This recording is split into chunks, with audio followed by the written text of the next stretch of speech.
para a cidade de Salvador, eu começaria a resposta com uma música recente do Ilhaê, que diz a bola da vez, e que diz exatamente que ninguém vai mudar nem calar a nossa voz. Eles pensam que podem apagar nossa memória e não vão apagar. E o 20 de novembro é o resgate de toda a nossa luta ancestral, é o resgate de todos os nossos heróis não contados nos livros de história. Então, a consciência negra, a partir da homenagem a Zumbi dos Palmares, nos faz o resgate de toda essa história de luta contra a escravidão.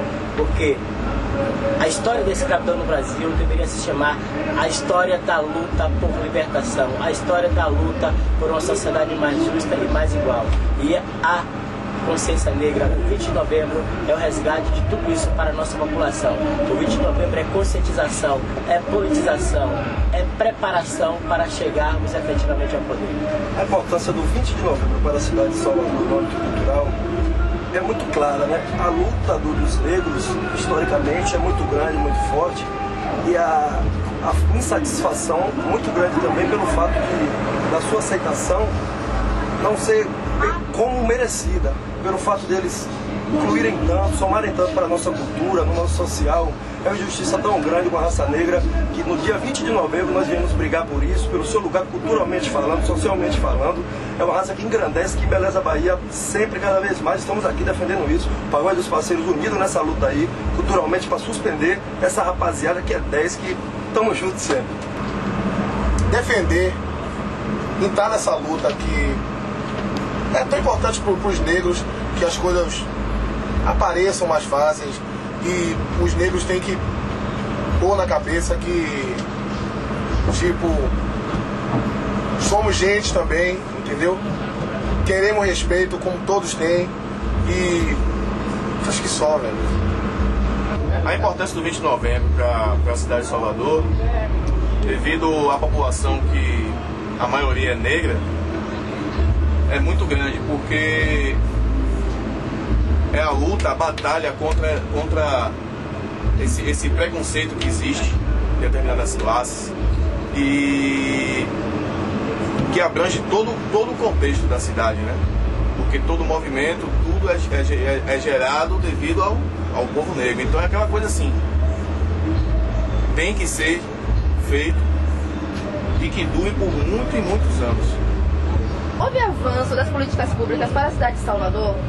Sim, alguns avanços, ainda não tão esperados como nós desejamos, especialmente para as mulheres negras dessa cidade, e em geral para o povo negro, porque o que avançou em relação às políticas da saúde, teve um avanço das mulheres, do povo negro dessa cidade, a educação ainda está muito a desejar, precisamos evitar mais esforços nessa direção, que essas políticas sejam implementadas na sua integralidade e não de forma pela metade, e também outras políticas transversais que nós precisamos em relação à cultura, em relação também aos espaços de lazer para o povo negro, para as mulheres, para a nossa juventude que vive na periferia, que está sendo exterminada. Então, portanto, nós precisamos botar isso para valer, tirar do papel e para a prática. Salvador precisa avançar para a população negra nas políticas públicas, na construção de uma cidade mais igualitária, na construção de uma cidade mais democrática,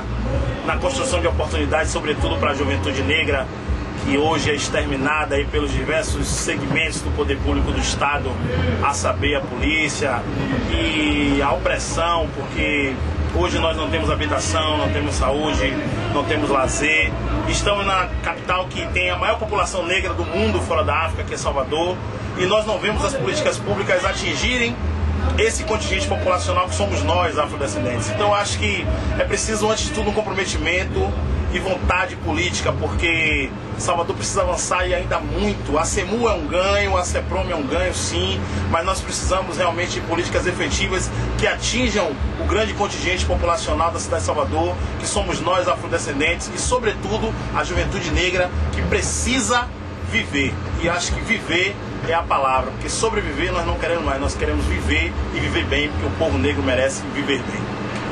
Bom, a proliferação de marchas na cidade de Salvador é algo que vem desde o final da década de 70, e essa marcha, essa 30ª marcha é a primeira delas, é a primeira inclusive no Brasil, em homenagem a Zumbi dos Palmares, que gerou hoje toda essa parafernália de marchas no Brasil inteiro. Na Bahia nós temos hoje já 17 marchas e é importante, né, essa disseminação de marcha pelos bairros de Salvador, na medida que se transforma em um instrumento de processo de conscientização política do povo negro, principalmente o povo negro da periferia, na tomada de consciência do seu pertencimento, da sua africanidade, tentando conduzir, né, o povo negro para uma posição de reflexão crítica sobre tudo que o rodeia.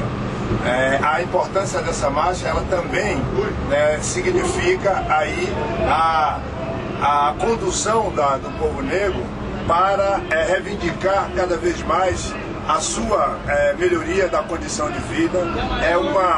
É um momento, né, em que, associado às comemorações, à alegria, né, de ter existido esse grande líder, Zumbi dos Palmares, e todo o conjunto que esse líder liderava, associado a essa alegria e a esse festejo, estar também um momento de reflexão sobre a nossa realidade.